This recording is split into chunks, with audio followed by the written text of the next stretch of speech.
Muy bien, la ley agroindustrial ha generado críticas, Marina, en algunos sectores que tienen que ver con características no federales, no inclusivas. Vamos a hablar de este tema. Bueno, le vamos a consultar a la gente de campo por qué es que están rechazando este proyecto de ley. Y nos ponemos en contacto con una fundación especializada en temas legislativos. Le damos la bienvenida a Manuel Chiappe de la Fundación Barbecheando. Muy buenas tardes, Manuel, ¿cómo le va? ¿Qué tal? Buenas tardes, ¿cómo les va? Bueno, un gusto, un placer por el tiempo y por la posibilidad de hablar. Manuel, había algunos datos interesantes que habían planteado respecto a características que no presentaba esta ley. Algo dijimos en la apertura y en la presentación de características. Vamos a ir, si quiere, parte por parte, no federal. ¿Por qué ustedes creen que esta ley no tiene características federales? Bueno, nosotros el prisma con el que analizamos las leyes del sector agroindustrial en el Congreso Nacional es el prisma del bien común, ¿no? Entonces, cuando tomamos esa mirada, tratamos de ver el impacto no solo específicamente en el sector agropecuario, sino también en el país, ¿no? El momento en el que se presentó este proyecto de ley, que fue el viernes pasado, era el mismo momento en que estábamos anunciando estadísticas oficiales que tenemos más de casi 50% de pobres,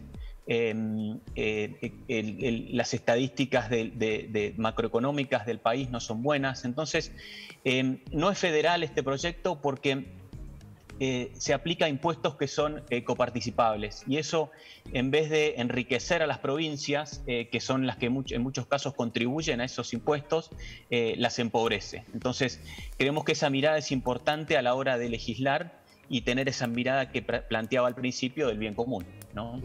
Bien, específicamente, ¿cómo se daría esta cuestión con lo coparticipable y el impacto que tendría en la provincia? Para la gente que nos está viendo y que por ahí no es necesariamente del ámbito.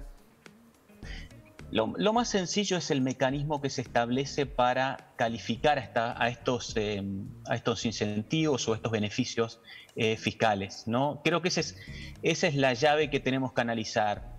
Uno tiene que cumplir ciertas metas como productor agropecuario, aumentar los volúmenes de ventas, aumentar la producción física, aumentar la cantidad de personal que ha contratado en los últimos 3 años, desde que entre en vigencia esta ley, por supuesto, y eso implica un proceso burocrático de registros que tiene que presentarle a la autoridad de aplicación, ¿no?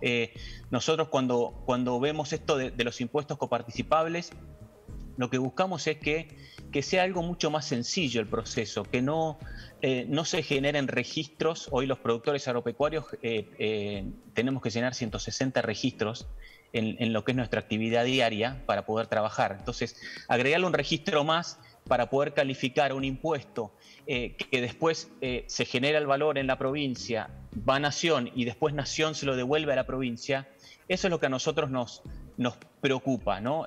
Acá creo que hay que tener un debate bastante más profundo y particularmente sobre lo que son derechos de exportación, en donde las provincias contribuyen mayoritariamente a su generación, pero después eso no vuelve. Entonces, ahí es donde nos referimos al federalismo y a ser genuinamente un país federal, ¿no? Y a desarrollar toda la potencia que tiene el interior de nuestro país, que creemos que está subaprovechada. Claro.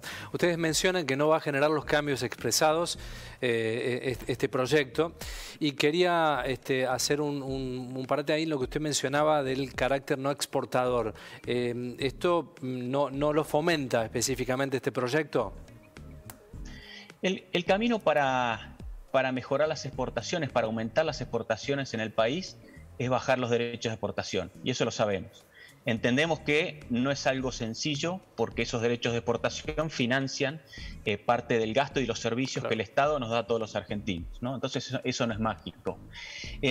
Pero al mismo momento que se presentaba esta ley, se había anunciado, por ejemplo, la apertura de lo que era el cepo a la exportación de carnes. Eso pasó hace ya más de una semana y hasta el momento todavía no se ha reglamentado, no ha salido en el boletín oficial ese beneficio. Entonces, lo que vemos por un lado son señales contradictorias del gobierno al presentar este proyecto de ley y las acciones que toma el Ejecutivo.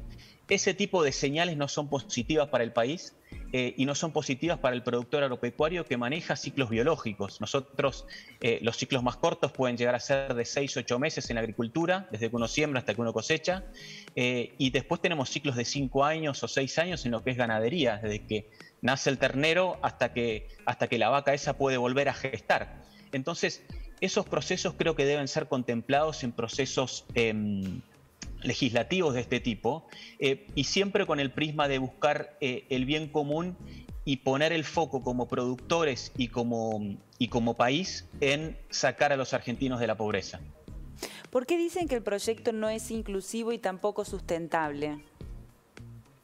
Bueno, lo de inclusivo, el 80% de las empresas agropecuarias son pymes o mini pymes, ¿no? Entonces, cuando uno ve lo que va a implicar plantear esta información de los 5 indicadores que les había dicho antes, que uno tiene que, durante los últimos 3 años, haber tenido mayor volumen de ventas, mayor volumen de exportación, haber contratado personal, haber hecho inversiones, cuando uno tenga que presentar toda esa información, por la experiencia que tenemos en los 160 registros que ya llenamos hoy en día los productores agropecuarios, sabemos que va a ser una burocracia que va a terminar en la nada, ¿no? Como por ejemplo la devolución de los derechos de exportación a ciertos productores que se estableció este año a través del gobierno nacional. Entonces, no es inclusivo porque dejamos afuera a gran parte de los productores que no tienen una infraestructura administrativa para poder calificar estos procesos. Y además que la aprobación de estos procesos queda a discreción de cupos de la autoridad de aplicación. Entonces, uno hace la inversión, hace el gasto para tratar de recuperar ese incentivo fiscal y tiene que estar sujeto a una evaluación, a un cupo y a una calificación final que todavía no conocemos lo que es la letra chica de eso, ¿no? Ustedes Entonces, dicen, Manuel, que esa es un poco la inclusión. Que un pequeño productor que se tiene que poner en ese esfuerzo administrativo y en ese gasto extra ante la posibilidad de que ni siquiera resulte beneficiado, descarta directamente el trámite y nunca recibe el beneficio. Exactamente. El mejor ejemplo fue lo que pasó, si no me equivoco, el martes, cuando se cayó WhatsApp, ¿no?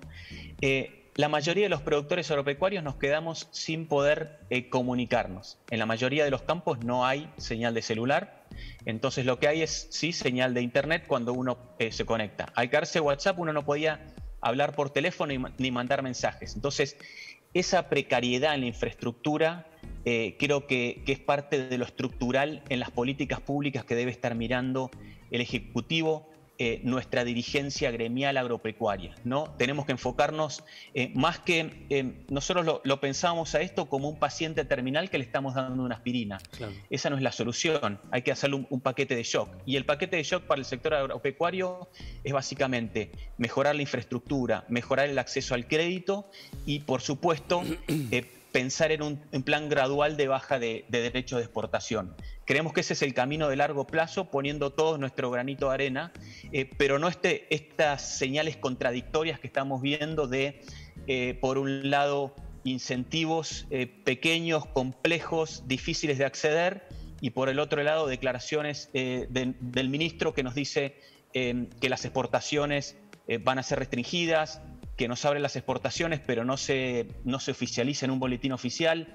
Esas son las señales que tenemos que dejar atrás y pasar al campo de los consensos. Ahora, Manuel, en lo político, ¿no? Desde estos lugares hemos entrevistado a los dos sectores, ¿no? Y parece la cuestión bastante clara lo que usted plantea respecto a las necesidades concretas. ¿Por qué cree, y haciendo una lectura política, no se toman estas decisiones concretas de fondo para evitar de una vez por todas estas idas y vueltas con un sector tan necesario también para este y otros gobiernos, para los gobiernos en la Argentina? ¿Cuál creen ustedes que es, a su criterio, la situación política por la que no se le encuentra una solución de raíz a este tema?